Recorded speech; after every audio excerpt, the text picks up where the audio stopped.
Hello and welcome to Heroes Celebrity Clash League, the league with all of your favorite celebrities in the Heroes of the Storm community. My name is Not Paradox, and I will be casting this lovely event. Here with me, the man with over 35 years of experience casting Heroes of the Storm, the man who coined the term Shoutcaster, the one and only Bahamut. How are you doing today? I'm doing wonderful. Week to week, I find out something new about myself, and I'm loving it. But I'm having a wonderful evening, and I'm super excited for the two best of threes that we have this evening. So the format, as always, is round robin. Baha, why do we do round robin, and why do we like it? Round robin is really, really beneficial for all the teams because that means everyone gets to play each other once. So we are going to be having 3 weeks of what's regulation play. So we'll have, two best of threes, and each, you'll have a 2 best of threes in week 1, same thing in week 2, and same thing in week number 3 here. And that will determine our seeding for week number 4, which will be the culmination of our entire event, which will be a best of 5 series. But we have matches this evening, Paradox, and I'm really excited about these. Definitely. No, I am very excited. The teams that we will be seeing and we have been seeing for the past few weeks, we have Upstanding Citizens, which has Munefair, Turk, Alex Dids, Alora, and Coffee. We've got the KTLs, which I recently learned what their name stood for. It is LeonBlack, Liam, Lakefu, Kagirii, and Tatski, which is KT and then 3 Ls, which I thought that was interesting. We have Easy Money, which has Mochrie, ZaneHyde, Tim from Hero of Fitness, KidKerrigan, and KyleFergusson. And then we have Down to Dongle, which has Kyberries, Trixler, Selenity, Vipey, and Casanova.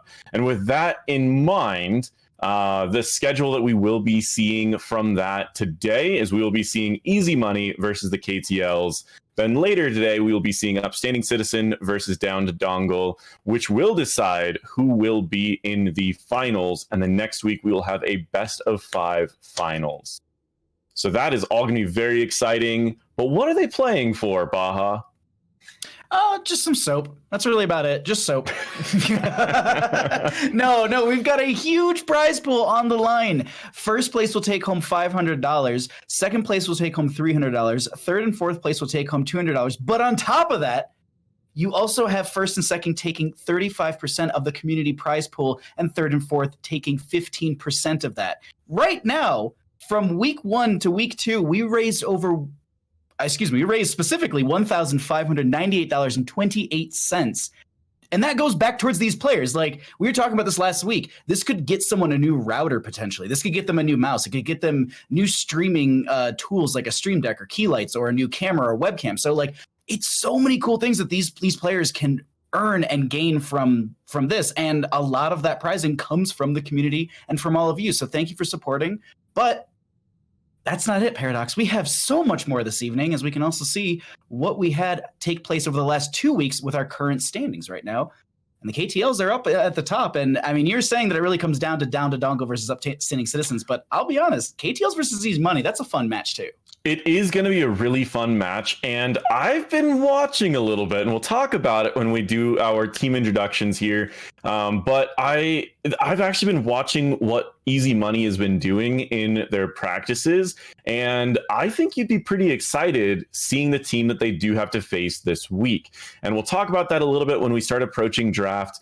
But before that, I do want to quickly mention, and we've talked about it throughout the week, the Big Ass Brick of Soap. Guys, if you have not heard of Duke Cannon, they are an awesome hygiene brand. We won't get too much into it. They've got some really amazing stuff, like a Big Ass Brick of Soap. It's really big, guys. It's like this big. It's like maybe bigger than that. Can I even get in that camera? I don't even know. It's that big. Check them out, but you can save 15% if you use the code HHE15. You'll save 15%. You can get yourself a Big Ass Brick of Soap. Now, let's talk about these teams. Who are we seeing today? Who are we seeing right now in the next few minutes? Baha, what are you looking for in these teams right now?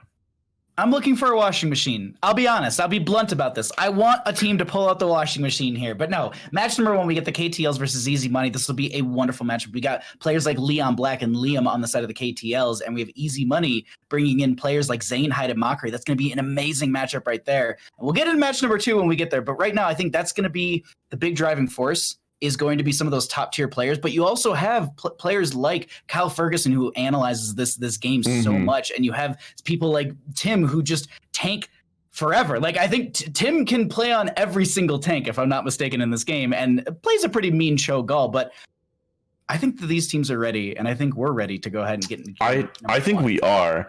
I do want to mention, I mean, you mentioned KyleFergusson. Liam is one that he's going to have to be playing against. KyleFergusson's been put into the solo lane, and he's been watching and analyzing Liam's play and watching the Yrel, and he's been learning from it. And I think his goal, he's been playing a lot of Yrel, and I think that his goal is, instead of banning Liam's Yrel, which would be a waste of a ban that they very much need in this matchup, he's going to try to take that Yrel from Liam, use it against him.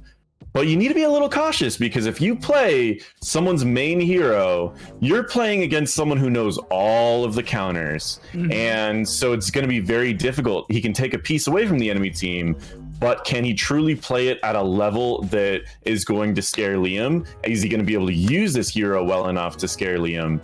That we're going to have to see if that's a strategy that they decide to take today.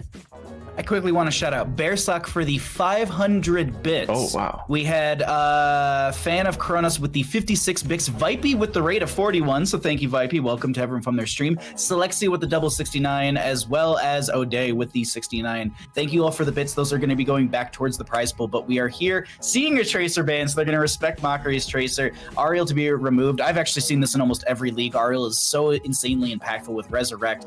Now, she did have some changes a couple weeks ago that kind of changed the range that she was able to cast that. Also, I believe it increased the range, or the cast duration.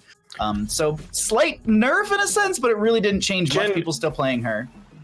We have the Tastar picked up first. Remember that Mochrie does like playing some of those squishy ranged assassins. One thing that I want to mention, a Medivh ban against a player who plays a lot of Stitches is scary, because that just opened up LeonBlack's ability to pick Stitches and have almost no counters. All they need to do now is pick Anduin and pick Stitches, and they've got an uncountered Stitches. Yrel was picked up. Li Ming was also picked up, and we've seen Kagiri's Li Ming. Last time we saw it did 96,000 damage on Volskaya.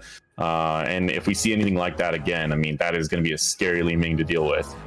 The other nice thing to talk about with Li Ming is the poke potential. They're grabbing something early on the side of the KTLs to be able to poke during the objective phase, so they can constantly delay that out. And when you have some of these, triple alter phases, delaying it out with the Li Ming is really impactful. But Tassadar on that first pick, Joanna and a Leoric to come through. And I was wondering about this, because you were talking about counters to Yrel, and if, Kyle was going to take it, or, if Liam was going to take it. But I was sitting there thinking, I'm like, if we're going to Towers of Doom, a hero that actually double soaks really well here is Malthael and or Leoric. And seeing the Leoric into the Yrel might be a good way for them to kind of at least have some more lane sustain into a very strong player like Liam. But they're going to get rid of the Vala, as I was just kind of slightly mentioning. You mentioned squishier heroes. Tassadar Vala works really well together, and I've also been seeing it on Towers of Doom. So it's a heads-up ban. It's a smart ban coming out from the KTLs. But on the side of easy money, they could be looking to choke out something in the tank or in the healer department. Yeah, and it's going to be very, very challenging, because you can't really choke out the tanks when it comes to LeonBlack. He's played all the tanks. He's good on all of them, but Mal'Ganis is just scary. So at the very least, I wouldn't think it would be crazy to do that. We do see the Ana ban. Nano boosted Li Ming is always scary.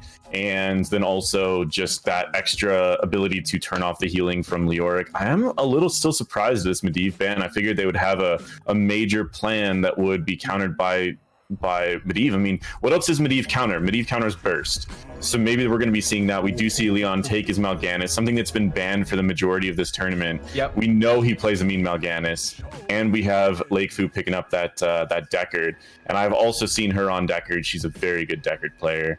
So, but I really want to see, this has got to be burst right here. What kind of burst are they bringing out? I was gonna say maybe we consider a Hanzo, but it's not so bursty. He gets a lot of good damage in, but he does have a little bit of both. I mean, he has some it's kind of, he tiptoes that line. I really quickly also want to say, Lazy Hydra, thank you for the 1,000 bits. Really appreciate that support in chat. And thank you to Neo for the 500 bits as well. Thank you for supporting the community. But that's a Rhaegar and there's a Hanzo. So there's the Hanzo. So you called that makes one. Sense. I mean, for Mochrie, it makes sense. And also on a map like this, they didn't have a whole lot of poke outside the Tassadar. And so the Hanzo just works really well for them. But last pick coming out from the side of the KTLs, what are you leaning into here? Honestly, they're pretty open. I would say a Greymane, anything that's sustained damage. Ooh, Lunara is very sustained damage, and it's great against Rhaegar too. You can do an overwhelming amount of sustained damage that he just can't keep up with. I do also want to mention that I believe 1,000 bits that was just thrown in does unlock the big ass bar of soap. Just saying. If you'd like to be able to spam that in chat, I mean, here's the thing: you're able to spam a big bar of soap in chat, and you're also supporting the community. So I think that's a win-win overall. Win-win. But realistically, on Towers of Doom here, the other thing I want to talk about with Lunara, because you're talking about the damage potential, her scouting ability with the Sentinel Wisp, if taken at level 1, is insanely impactful as well, because if you can throw that into a bush, and you can almost see the entire rotations between mid to bottom, maybe, if you are worried about those, and typically we actually see a lot of teams in the early game focus on the mid to bottom rotation with the core 4, then as the game progresses, they kind of hunker down that bottom lane, trying to push the sappers in back and forth, and then you rely on your solo laners. That's why I was thinking, like, oh man, Leorc's great for a Towers of Doom, because we often see those solo laners falling into the role of double soaking between top and mid and only rotating in for the objective fights. But I'm getting a little bit ahead of myself because I'm really excited about this Towers of Doom game. But overall, I think we've got a strong draft from both sides, and both teams are looking to put on a show for everyone at home this evening. And I completely agree. It's going to be a ton of fun. And speaking of that, on the left side, blue team, we have the KTLs with Kagirii playing Li Ming. We've got Tatski playing Lunara, LeonBlack on Mal'Ganis. We've got Liam on Yrel, and Lakefu playing Deckard. O'Malley Music, thank you for the 1,000 bits. As we get over to the side of Easy Money, ZaneHyde going to be on the Joanna, Mochrie to be on the Hanzo, KidKerrigan will be on that Tassadar. We've got Big Scoop on the Rhaegar, which is actually, is that a role swap for them? And KyleFergusson to be on the Leoric. Because I don't feel like I've seen Tim on. Tim has been playing supports, and he actually played a very mean Ana a little bit ago. He has been on supports. I think, yes, normally he plays tanks, but I think there just always has to be some adjustments. People are going to not always be able to get on their favorite roles, as you kind of need to pick something up. I think for the most part, every team has had to have at least 1 or 2 role swaps. With Mune even talking about during his interview, how he had to switch over to healer for him to be able to have his team have a healer that could play the roster size that he wanted. So also a shot calling healer as well. Like that's typically you see your main tank as the shot caller, because they're the one to engage, to step forward, to be saying I'm looking for this or that, and it's the healer from the backline who's actually calling out, saying push up forward, step back. And in a sense, it works out pretty well, because even though you're not in the front line engaging, you are able to see everything from that back distance, and so you're able to then be able to constantly pressure this up. Also, really quickly, we have 1,500 bits from Brawny Bear, and it looks like we have a hype train currently going in chat. So, guys, add to that hype train. It not only is going to unlock a ton of emotes, but at the same time, it's just going to be a great way to support everything. We do have Leon going in there, trying to slow things. He tried to take a camp, but that's actually going to put them in a pretty risky position. And we have Kyle joining this fight as well, despite the fact that he could be losing a little bit of soak by doing so. But he Wraith walks back up, gets the soak, and he's only going to miss out on 1 wave of soak for the opportunity to get a kill. So I think that was a pretty solid job from him. Decent risk that he took, and I mean, it didn't pay off, but it also didn't hurt too much. That root from Lakefu was just on point, and then just Tatski dumping in damage the entire time. Like, I wasn't expecting that to be our first blood of the game, but Paradox, they're going to be able to get it right there. There are so many bits flying in. I think Burt Bane, ICAF, there's someone else with 100 bits. There's a gifted sub. There's 500 bits, I think, coming in from Ad. Thank you, everyone, for helping push towards the community prize pool, as well as keeping the hype train going. But we get back into our rotations, as this will be Kyle rotating in, getting a slow onto Tatski. They have a shield glare onto them as well. Nice use of the scatter arrow from Mochrie to solidify the kill, and that will be a response from the members of Easy Money. But our first objective phase is coming up here, and that will be a triple altar phase. We'll see how they're going to play this, Paradox. Definitely. And I think Easy Money should be doing is they should be willing to give up a couple objectives and try to get this Hanzo stacked up and start working on just taking out the front line as fast as possible, because ultimately that's going to be their big challenges. Liam and Leon just jumping right into their team, they need answers to that immediately. And I think that getting this, and that's Mochrie finishing his quest right there, which means that he can attack very quickly while moving, while kiting, and he can do a lot of damage. And I just heard we had 5,000 bits from Casper. He also shared 150 emotes. Man, Casper, thank you so much.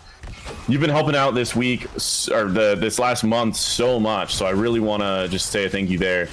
Zane's actually getting super low here, but so is Leon. Everyone's getting very low, and Mochrie is just doing so much damage here. But it's so difficult to be able to. Ooh, damage over time.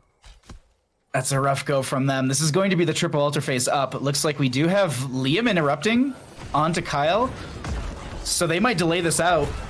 They've got a couple members rotating into the top. I want to apologize to everyone in chat. We see you that you're donating so many, but we just can't cast and see all these at the same time. So thank you to everyone who's donating the 200 bits. I'm seeing Nem Avenger. I saw Tricks over 200. There's another 300 in there somewhere. So thank you all so much. The gifted subs are flying through as well. Thank you all so much for supporting the community and also the prize pool. But that will be one of the channels going over in favor for the members of Easy Money, but they get 2 on the side of KTL. So that's going to be 36 to 32 in core health. But an invade over onto the siege camp might yield them some more sappers to push them through bottom lane. They're going to fight over this point, and it seems like they're going to stay on this, and they're going to try and fight over this. That's going to be the Iron Skin pop by the Joanna. They currently have Vesper jumping in here as well. There's a cleanse that went onto someone in the back line. Tatski getting very low. There is the tickle beam from Tassadar, whittling them down. ZaneHyde getting very low as well. Mal'Ganis at 4 trying to get the kill onto them. Tarask is able to get the Wraith walk away as they turn around onto Tatski trying to find a kill or at least steal some health. Now they're in this bush and they're in a bit of a rough spot, but I think Paradox, they're able to walk away with the sappers and potentially a kill onto Leor. Yeah, that'll do it. Oh, just in time actually. He was able to get that fountain there. Now, I mean, Easy Money is struggling a little bit, but they are able to still hold their own here. I mean, they haven't lost a fort yet. They're only down by about half a level of experience and only down by about 4 shots. When we will see possibly an Entomb, I mean, Entomb works really well with Hanzo because you toss your W in there and it's guaranteed to do all the damage to whoever's in that Entomb. We should start seeing a little bit better fights from them, but at the same time, you can't really Entomb someone that's already running towards you. I mean, you kind of can stop them, but it's not going to do anything to someone that's already in the middle of your team. So we need to be cautious about that because, again, the way that Liam and Leon are playing are getting straight into the back line and charging in. So it's going to be really, really difficult to see how they end up playing this out. Did we just get 1,101 bits? Because I think we just got that in chat, so thank you so much for that. Arnie, I believe, is the person who donated that, but either way, we do have the channels. Channels are up, and seems like they're just going to trade these out. 10 talent here is up around the corner for the KTLs, and I guess they're just like, you know what? We don't want to fight into 10s, we're just going to trade these, and that's going to be it for that phase right there. We reset, and look, actually, Vesper pushing in really hard into top lane. Are they going to be able to punish this is the question. It's so challenging. I mean, he simply just uses Hand of Freedom on and gets out. You got to remember, this is Liam up on this Urel. Liam is currently #1 in North America in the Storm League leaderboards. He knows what he's doing. He's played chaotic matches. He's played coordinated matches. He knows what's going on. He knows what risks he can take. And it's very difficult to catch him because he just simply gives himself Hand of Freedom. 35% movement speed means that he's faster than mounts and he gets out. But we do have level 10s on the side of KTLs, and let's see what they pick up. I mean, we've got Wave of Force, we've got Leaping Strike, Carrion Swarm, Ardent Defender, and we've got Stay While and Listen. So overall, pretty standard. Nothing too crazy. Nothing too out of the ordinary. But before we get into comms, really quickly, Nem Avenger, thank you for the 100. Walking Waffle, thank you for the 100. $25 from Matlock, thank you so much. But we should jump over to the comms currently for the members of the KTLs. Mochrie? Okay. KidKerrigan's up here. Oh, watch out. Come on, Joe. I'm on Tim. Yeah, I got Kerr. No, you on task. Ult. Nice. Keep going. I'll tank. Tim, maybe? Rhaegar? He's running. We just take. Don't let him get away. Good job. I'm sorry, Carrie. Camp or tower? What do you think? We can get the tower and then the camp. Tower sounds then good. camp, yeah. You guys can just defend that all.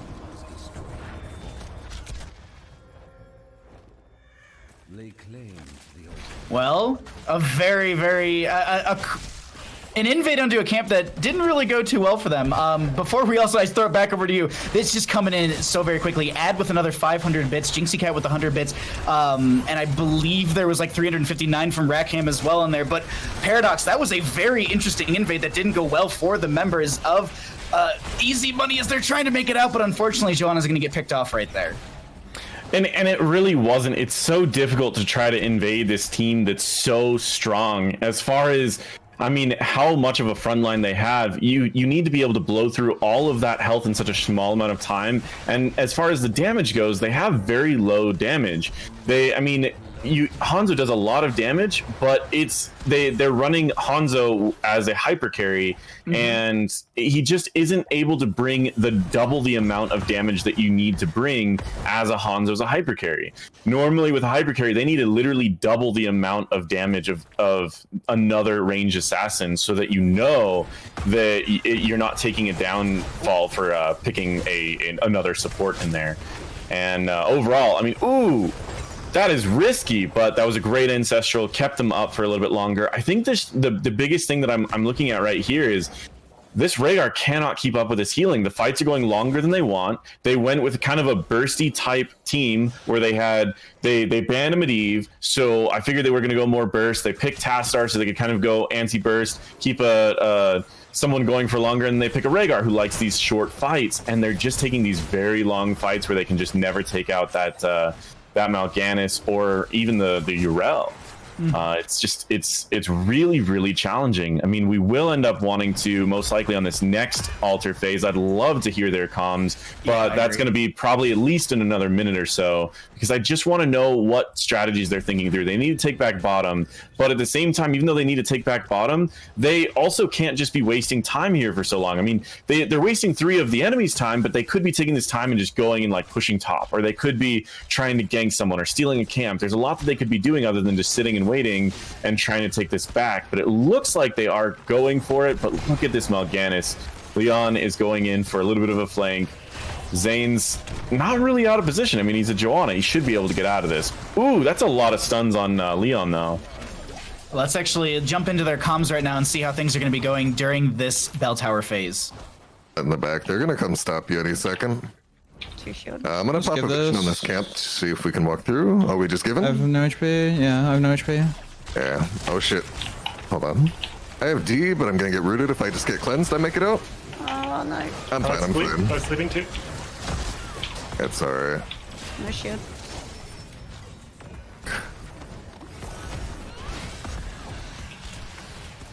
Oh, shit. Run, homie. Can I make it out? Oh, my God. I'm alive. Oh, no. I don't got Turn, you. Kyle. Sorry.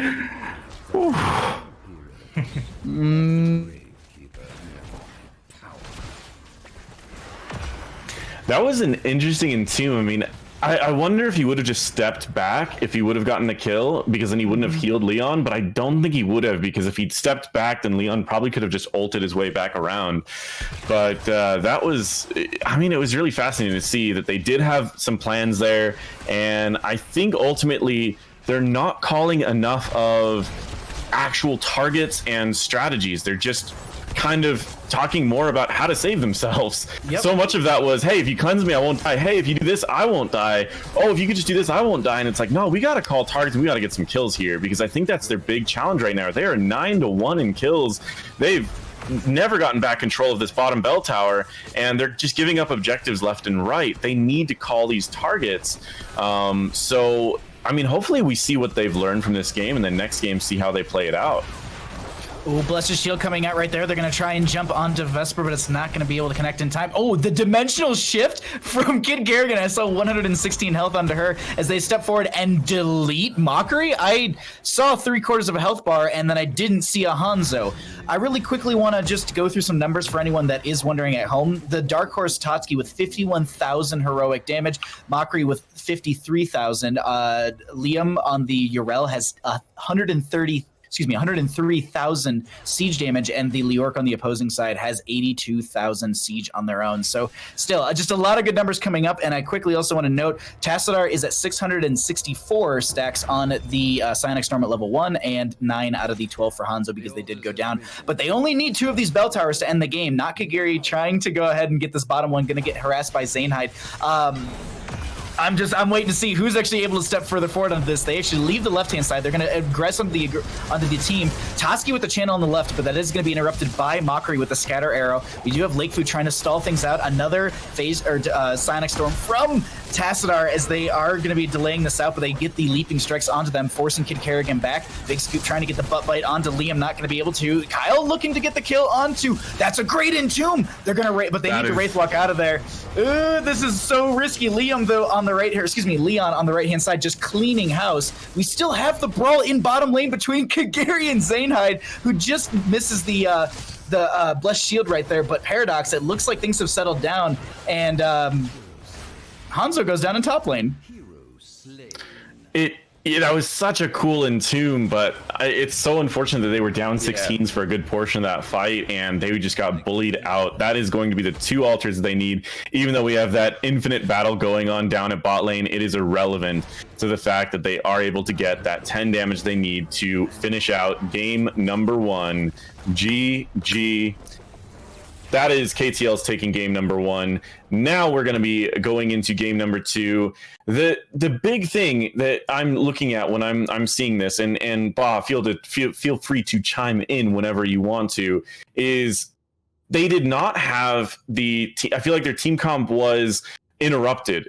That's what it felt like in draft, is they had like a really good idea of a team, and they had a really good idea for this draft, and something happened that interrupted them, because when Easy Money went into that, they were banning Medivh, and I was like, man, no one on that team's played Medivh so far. Why are they banning Medivh? They had something planned, something in their mind. And then halfway through that draft, I felt like they just went, oh, well, we're not really sure what we need to go for, and they adjusted. So what I'm hoping here is that we'll see them look at this and go, well, now that we know how they answer this type of team comp, let's change it up just a little bit. Yes, we see that Tracer banned every time. Yes, we're going to see Vala banned every time. So what can we do? The Hanzo was good. I mean, he did top the damage, down a few levels, 63,000 hero damage from Hanzo. But when you add up his damage plus Tassadar's damage and put it against the Lunara and the Li Ming, they're down by 25,000 damage. And so they need something other than a Tassadar in there. And we do know that KidKerrigan's on 250 to 300 ping. So maybe we look at some of the mages that have some of that. Instead of running the support comp, trying to have Mochrie just hyper carry, let's put her on a mage. Let's just put her on a mage that is a little bit less reliant on skill shots. Maybe something like a Gul'dan, I think, could be a way to get some of that health a little lower. But we also need an answer to Mal'Ganis and Urel just charging forward. So, I mean, I personally, what I would like to see just on my own, Mochrie play Raynor and just knock away Mal'Ganis, knock away Urel. I'd like to see KidKerrigan on a mage, and I would like to see Tim from Hero Fitness playing a Malfurion or an Anduin, something that can like root. Because what does Mal'Ganis and Urel hate? They hate trying to hop over a root and just drop down to the floor. I mean, it doesn't even make any sense. You've got that root from Malfurion, right? And Urel tries to hop over that thing and then just stops midair and falls to the ground. It's infuriating. So at the very least, he tilts Liam, because that's so annoying. So that's what I would like to see, is I would like to see them adjust their team comp a little bit to counter, but to also have everything they need. But that's the challenge, is I feel like they need to add that. Plus, next time I join their comms, I want to hear them going, Liam, yeah, you know, and just jumping on people. So either way, I mean, that's what I'm seeing. But as far as the KTLs, I mean, all they have to do is keep doing what they're doing. They are topping everything right now. They're doing solid, and I mean, they don't really need any advice here. They are playing really, really well.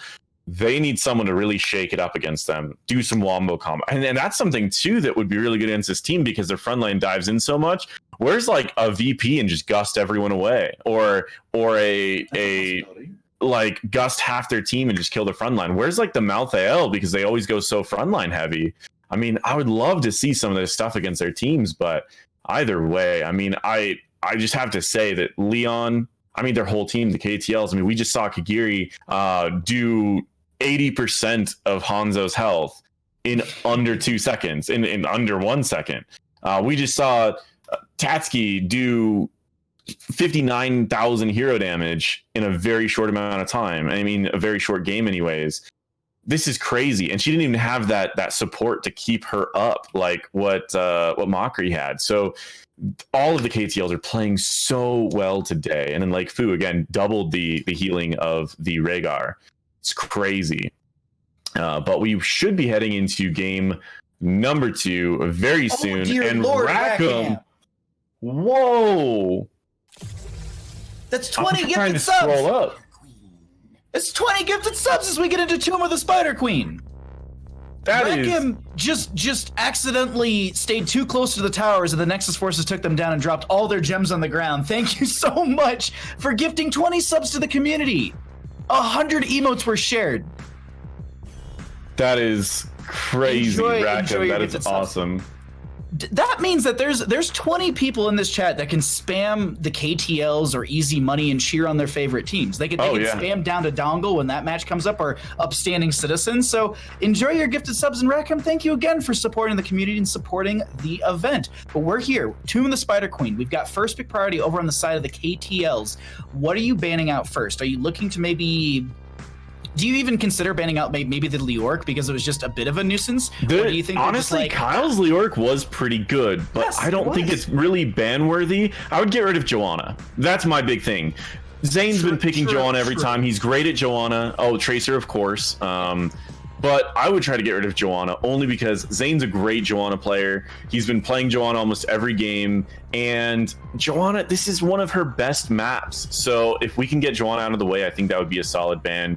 Outside of that, though, I glanced over at chat. I'm sorry. I glanced over at chat, and it's just Beckwin spamming ban Urel with claps, and I'm just like, please force Liam onto something else so we can just. It's not so much like. I just want to see them on something else. That's the big thing. Yeah, Liam is very, very good on a variety of. I think, the Uther main tank. That's something that Zane also likes to play. So I think that is a good option as well. Oh, interesting. Garrosh is interesting. I feel like in this situation, Leon's just going to pick Stitches. So that means from O'Malley Music really quickly. Thank you so much. This actually leaves. Yeah. All right. Well. Nope. It's there. There's no way around it. Realistically, though, do you think this is a snap pick onto Joanna because of the ability for her to be able to group up? Yes, I would say a Joanna, and honestly, I would say Malthael. That's not a bad idea at all. Honestly, I would just take both of them right now. And I know that puts 2 very strong members already locked into their thing, but Sylvanas got picked up by Mochrie. I've seen a Sylvanas before. It's a good Sylvanas. That's also Kyle picking Rag, which on this map we've seen Ragnaros just delay forever. Every objective that comes forward, he pops his trait, he pops Lava Wave, and just stops the objective. We do see the Mal'Ganis, and we see Jaina picked up. So very bursty options on a ban, which is always a good option against a Jaina, because nano boosted Jaina is terrifying. And as far as this ban goes, I mean, Joanna still hasn't been picked up. No, they still need to main tank. They still need a main tank. They need a healer. I would just ban out the Joanna. I mean, they don't plan to take it themselves on the side of the KTLs, and we already noted how strong she is, so that's just an easy heads up ban. Coming into our next pick phase, though, they've got the Savant. Oh, yay! Ooh. Not Paradox, let's go! Let's get ourselves a Cho'Gall here on Tomb of the Spider Queen, and it's a great map for Cho'Gall. It really is. Map for him. Ragnaros can cover any of the soak that they miss. Cho'Gall can do quite a bit. Sylvanas will cover all the DPS. Now all they need is a good healer that can just keep them up. Now they did ban Ana, which is my personal favorite healer for this, but I mean, you could shove in almost any other random healer into this comp and make it work. There are a lot of really good ones. I do like the Raynor pick. Stukov's really good against Cho'Gall because, I mean, if you can silence and root one of them, you silence and root 2 of them. Yep. So I do like this comp, but as far as healers go, Alex Strauss is okay in this, but I would rather just see something like an Anduin where you could just do light heals here and there, and then you can just pop you can do a quick light bomb, have him charge in, stun a bunch of people, extra stuns and roots. Even a Malfurion could work. That's what I would like to see. Rhaegar is an option for sure. Tyrande. Oh, interesting. Shadowstock is Cho'Gall. Interesting. I mean, it's odd. It's like Tyrande can. I don't know if we would go Shadowstock, only because if you use Shadowstock, you're only healing 4 people. But if you use Starfall, you can choose where you put those heals.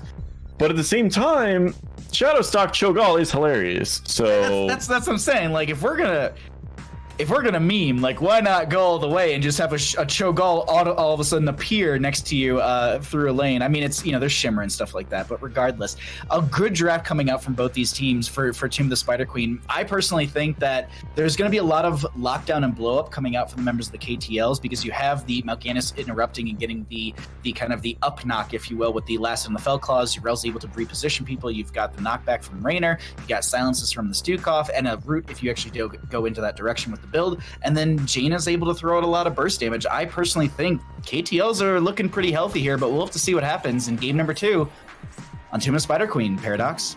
Definitely, and KTLs are looking strong. Speaking of the KTLs on the blue side, the KTLs are going to be playing, and that is going to be Liam on Urel once again, Tatski on Raynor, LeonBlack on Mal'Ganis, Lakefu playing Stukov, and Kagirii on Jaina. On the right-hand side, we got the members of Easy Money trying to take us to a game number 3. We've got Big Scoop on the Tyrande. Mochree's going to be on the Sylvanas. We have KyleFergusson on that Ragnaros. And we have ZaneHyde on the Cho'Gall. But that's actually going to be ZaneHyde and KidKerrigan on said Cho'Gall. But we go ahead and get into mid lane. And it looks like we've already got Tatski stepping forward, trying to do more damage than this you did in game number 1. And, you got to keep your stats up if you are the Dark Horse. And definitely, yeah, you got to pad those stats. You certainly do. We do have. Oh, that's going to be really interesting. I'm also curious to see if Zane and KidKerrigan choose to go the build that we saw from Leon in the previous week. That build did so much damage, was absolutely terrifying, and is a little different from what we normally see. But look down in the bottom lane. Kyle is taking a ton of damage, body blocked. But we do have Cho'Gall, which might be able to sneak this kill onto Leon. But there was a missed Shadow Flame, which honestly, I don't know if it would have done 150 damage, but it certainly, let me double check that really quick, because I'm curious to see if that does. Liam actually had a clutch Righteous Hammer, and I think that's also what kind of threw them off. They had it lined up, but also LeonBlack got knocked out of the way. Yeah, Leon was also kind of serpentining as well, so it was a nice kind of tandem work from them. I want to point out that we have a fairly uncommon start to this matchup, and they might be swapping this. Okay, they're leaving, but I was like, running like a 1-1-3 essentially is not something we see often when we have one player in top, one player in mid, and 3 in bottom. But it was just because of that Cho'Gall threat down there, and since they rotated out, they rotate back into the top to mid rotations with the core 4. They're going to be looking for regeneration globes for the Jaina. They're going to be looking for stacks on that Sylvanas. Mochree's already at 5 stacks, and we'll keep you up to date on those numbers. But the big thing is right around that 7 talent tier when they get the Festering Wounds, and you can apply the 3 marks with the Haunting Wave. That's also when we see a lot of Sylvanas utilize that as a engage tool, mark the enemy hero, throw the Shadow Dagger, and get the quote-unquote burst damage onto them. We'll see how that works out as the game does progress, but we'll keep you up to date on all the questing talents, as there is a bit of a brawl between Tatski, Liam Vestertine, and KyleFergusson. This is just what I don't know what's happening down here, that they're actually controlling this and they get the kill into Ragnaros. It's kind of a crazy thing, because I mean, that Sylvanas build doesn't really come online until level 7, and if you guys don't know, he is going mage build, right? You throw your W, you do some burst damage, so he's trying to fight, but Raynor's doing a lot of damage already, because 15% more damage against slowed, stunned enemies, and then you have Urel, who's just repeatedly slowing the enemies. So that is a Raynor doing full damage against a Ragnaros. That was a really odd trade to take. I think they should have just given it up and not lost the Ragnaros there. It was a very odd call, and it was something that, I mean, it was a risk for sure, but I think Mochrie was thinking maybe if he could just get a couple stacks, he'd be okay. And he did. I mean, he got up to 11 stacks there, which is not bad. but stacks versus losing someone and a camp is very, very tough. Emo Control with the 500 bits. Thank you so much for that. Thank you for supporting the community. We're actually, I can't caster math, but are we actually, I think we're halfway past our bits mark already. So thank you all for supporting this evening. I actually just realized as I'm saying this, we're at 55%. So still can't caster math, but that's going to be Cho'Gall diving in here. Lakefu taking a lot of damage as they're trying to make it out, but that's going to be the blast furnace as the initial setup, and then they get the kill with that show. Tatski needing to back off as they have a lot of damage onto themselves. 6.5 to 6 in our levels, 2 to 1 in kills. And I think with that, they're just going to disengage. Nice turnaround from Tatski to avoid the Lunar Blaze right there, but not Kagirii at 10 out of the 20 stacks necessary for the Fingers of Frost. But also the KTLs have enough for their first Webweaver turn, and it seems like they're going to be able to do that right now.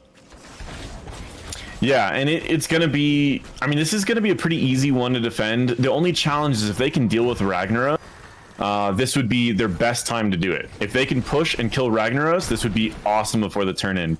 Because after level 10, Ragnaros can stop a huge portion of all of these objectives pushing in, and you have to completely change the way that you play just to answer it, because you need to learn how to push while the objective is not up. Because that's the only way. You need to force him to use his defensive trait while the objective's not up, so you can turn while the objective is up.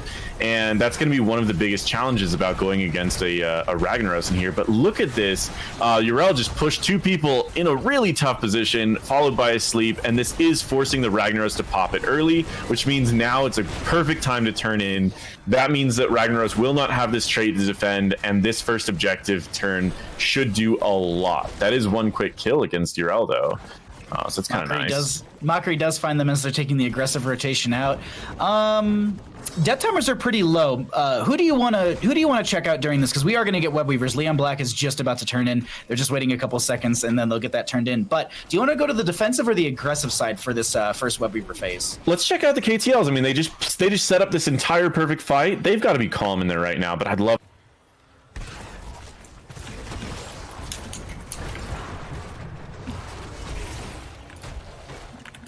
Do we want to rotate top? Yeah. I'm getting XP. Stay mid with everyone else. I'm just getting Okay. He has no Bolton Core for this. Oh. He's the bottom.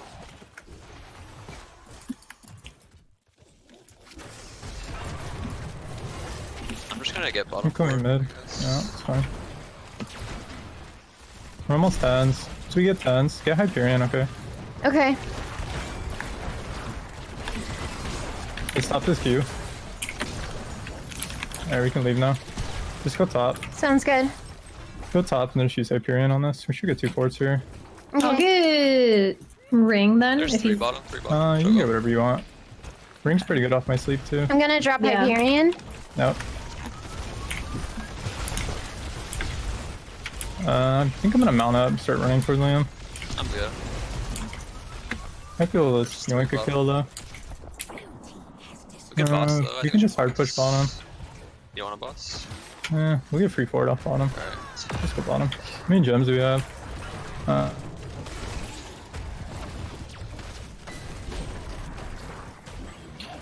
A very calm start to that right there, as you called out. But you could see like the communication between the team is so oddly calm, but it's also very direct. It's just like, I'm gonna take this. I'm gonna take this. What do you think about this? Like they're all like prepping. They're steps ahead, and I really like the way that they're playing this on the side of the KTLs because they're calm, but they're also still planning and they're still keeping the momentum. That's gonna be a huge pull in from Cho'Gall as they get the Ring of Frost from Kagirii onto them. The Twisted Nether goes off as well. There's a lot of damage onto Stukov, who does get picked off by Mochrie right there. We have Big Scoop taking so much as LeonBlack finds the pop onto them. Lava Wave came through bottom lane, but that didn't yield a kill as Vesper is gonna be looking to turn away, and they go for the turn and going for back-to-back Webweavers here, Paradox. And we've talked about this before, and I'll talk about it again. Going back-to-back with Webweavers is one of the most impactful things you can do on this map. Purely because when you go back and forth and the waves get pushed up differently, you have time and resources to answer it. But a back-to-back Webweaver is almost game-changing because you've used all of your resources to deal with the first one, and the second one's going to be overwhelming, especially since the first one usually just destroys towers. The second one's guaranteed to take all these forts, and they're even taking the forts on their own without the objectives. So this is going to be huge for the KTLs right here. But I would love to hear if Easy Money has any strategies or plans for this with some of these resources down. So let's hop in their comms really quick and see what Easy Money has, or at least what they're planning. Lone top. Yo, y'all see this, right? Over here? I am this in guy's the asking to die. Coming to you. Okay. Yeah, sorry, I thought you were still closer. I'm gonna stay on your rail. MC right now. If we bait her Here, to do it. jumping, we maybe can kill her. I'm still on her. I'm kind of chasing this a bit. She moves too goddamn fast. I'm rotating. Okay. Just not on your rail. Still want Vespertine so fucking bad. Don't have a chase. Yeah, no, he's gone. I'm rotating down. I have wailing up. You guys play mid. I'm going to get soak. Okay. There's some soak top. You gotta come. I got it. Yeah. Okay. I don't.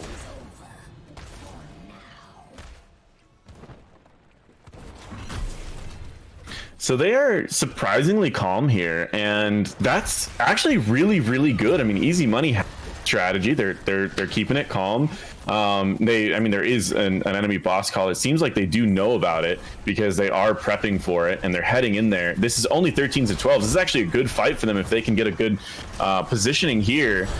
And that is a Cho'Gall taking a lot of damage, but it looks like everyone's gonna be able to get out, and Tim most likely won't get out there. He gets stomped on, but the rest of their team should be able to get out. That could give a boss, but they could do a turn to kind of counter that boss a little bit if they want to.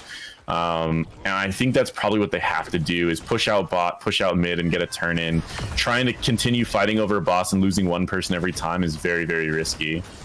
Oh yeah, staggering out deaths like that is not something you want to do, but it seems like they're going to be going in for this. They're going to poke out. That's going to be the, there's a blast wave thrown into them by KyleFergusson. They're going to back off the boss. There's going to also be another upheaval coming into us. Another will be proc, but they don't actually get a lot of damage with that. Sylvanas will be going down as they chase further on in through top lane. That's going to be the carry and swarm out from LeonBlack. They're on the far side as they're looking for the stun onto Cho'Gall, but they won't be able to find it. And now they have the Hyperion actually coming out from Tatski as they find the kill onto Cho'Gall. Hyperion's going to be pushing on through this top lane keep.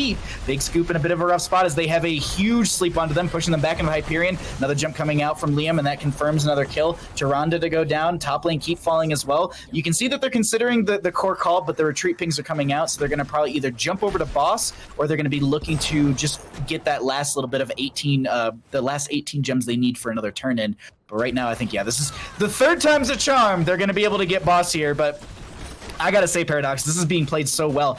Really quickly also is the heroic damage and siege damage. Siege damage on the side of the KTLs is gonna be 58,000 roughly from Kagirii. We've got 26,000 heroic damage coming out from Vespertine or Liam. And then on the side of Easy Money, we've got 55,000 siege damage done by the Cho'Gall, and 25,000 damage done by the Gull. Actually, excuse me, I misspoke. Both of those are by the Gull. So Gull carrying currently for Easy Money. The one who can't actually move around is doing all the siege and damage. But Lava Wave coming through, Molten Core, what's going to be the defense here, not Paradox?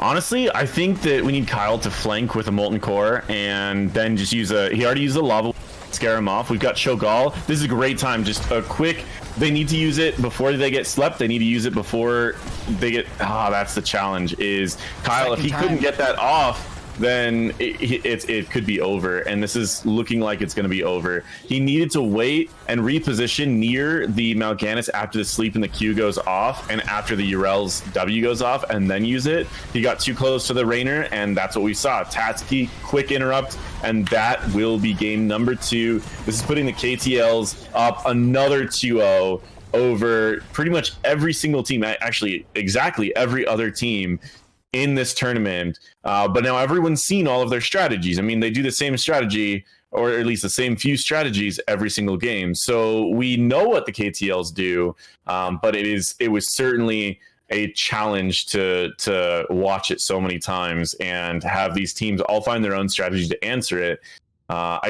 Easy Money they did have a plan here, and we saw what they did. They went Cho'Gall, they went the percent health talents, and their goal, I think, was to try to do that percent health, drop out Mal'Ganis, drop out Urel, try to do quick stuns on them, get a little bursty with Sylvanas, and then have Ragnaros just get them to late game. If Rag can get them to late game, Cho'Gall would get strong at 16, and I think they had that strategy, But I mean, the KTLs played it out so perfectly, Baha.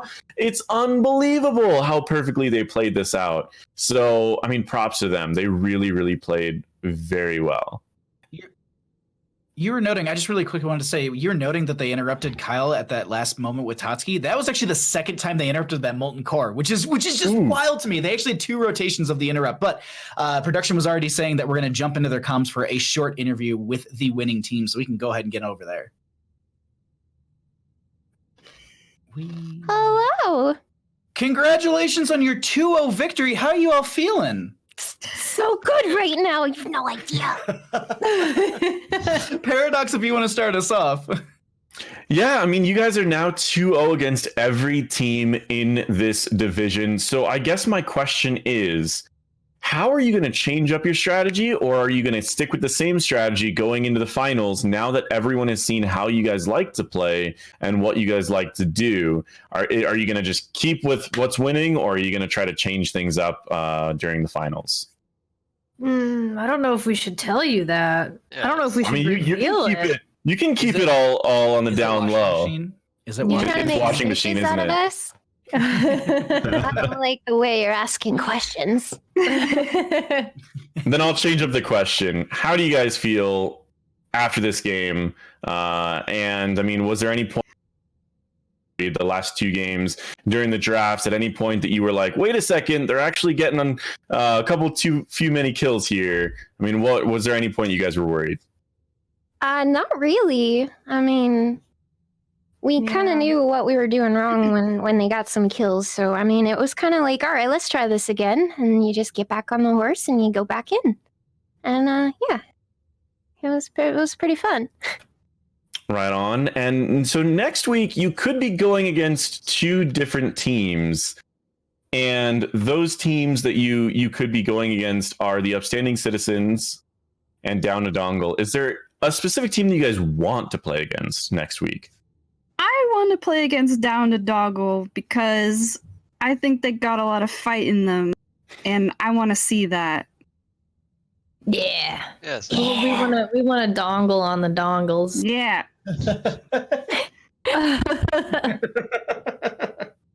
All right, Baha. Any questions you have, and then I mean, realistically, like, is there any sort of practice or any sort of prep that's going to be going into next week, or is it just going to be continued kind of same thing, like maybe scrim here and there, like, you know, like play a couple games together here and there, maybe just play one brawl before the match actually starts? I'm curious about what's your prep into next week. Go ahead. I was just gonna say we've been playing before these games, just a few ranked games, a few brawls here and there. So not sure if we're planning anything in particular. I'm sure we'll be watching the next series closely, see what they like to do. Makes sense. Study the team. Yeah. Well, with that, I'm excited for your matchup next week. Congratulations on your 2-0. But of course, before we let you run out of here, shoutouts that you'd like to give. We'll start at the top with Kagirii and work our way down. Oh, why does it always start with me? Thank you to Heroes Hearth in general just for putting this on. This is really, really, really fun. And it's fun to, you know, get together and play with my friends every week. So, yeah. I'm done. Lakefu? All right. I'm a shout out my friend Erica this week. Woo! Yay, Erica! Hi, Erica! All right, Leon? Shout out to the URL hero, pretty OP. And shout out to everyone spamming my emotes in the chat. we see him. Liam? Shout out to you guys as well for the event. It's been a lot of fun. Hope to see more of it in the future. And Tatski to close us out. I would like to shout out everybody in chat and you guys, and you're awesome. And I see Admech in chat. Shout out to you, Admech, and oh hi Day and Pirate Rum and everyone else is coming up. Screw Pirate Rum. Is Sarah in chat? Sarah. I love Sarah. I hope she's there. Oh no. But like everybody else too, they're real cool. I see you guys. Yeah, I see Sarah! you. There's a gun. Sarah! Sarah! Sarah! Yeah, I see you guys. Yay! Yeah, you're all pretty cool. I mean, Ninja. I see Ninja. He's cool too. He did a song with me. Yeah. Okay, I'm done. Goodbye. Thank you so much for the. Hey, Leo. Oh, Dalek. I see Matlock. You said we'd lose, so yeah. All right, you don't get a shout out. I take back my shout out for Matlock, but I see a chaos in there. I love you guys. All right, I'm gonna stop talking. Goodbye. Well, thank you all so much for the interviews. Thank you for the shout outs, and enjoy your victory. And I look forward to seeing you all next week in our grand finals. You have a great night. Yeah, you too. See See you in the chat. Alrighty. That was a wonderful game one to start things out. Like, also, KidKerrigan, thank you for the raid as we just get out of that interview. But that was such a fun series. We got a Cho'Gall. We got to see some Mal'Ganis play. We saw Yrel. That's not that big of a deal. But actually, I did see one thing. Someone in chat was actually pointing this out, and I'm sorry that I missed your name, but they were actually pointing out that Lakefu was actually flexing on their hero pool. And that's kind of true because Lakefu, if I'm remembering back to previous weeks, I feel like they've actually been on a different hero almost every week, if not every game, because they had Deckard first game, Stukov second game, and I want to say in the previous weeks we've seen them on Ana, we've seen them on Ariel as well. Ariel three times, yeah. So Ariel three times, and then Ana, and then we saw Stukov and we saw Deckard. Yeah, I think Lakefu's just flexing right now, just showing all the different supports that she can play and really playing them very, very well. I mean, just to bring up the healing numbers from last game, more than doubled, 250. Yeah, 250% of the healing of the enemy Tyrande, which is just, I mean, that shows like how much of an impact that can bring, just having a solid healer that is doing quite a bunch. Now, of course, Tyrande is more of a combo healer, something that's going to combo with your team, set up, follow up, etc. I do really want to mention something really quick. We did have a $25 tip from Matlock that didn't show up. Or at least I didn't see it anyways, but I did want to mention that. Matlock, thank you so much. We saw Matlock earlier, and we will always see Matlock before we get into CCL, which has been awesome. But guys, we do have an awesome match that is going to be coming up, and this match will decide who goes in the finals versus the KTLs, and that is going to be Upstanding Citizens versus Down Dongle.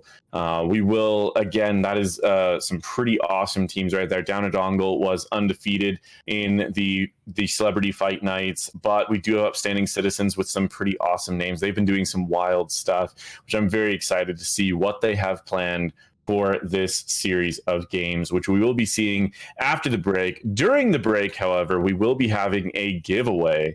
That giveaway will be simply typing Dude Soap once again, and we will be giving away 4 bundles this time, but that will be over the giveaway, so make sure to do that over the giveaway, and then over the break, and then the giveaway will be called during the break as well.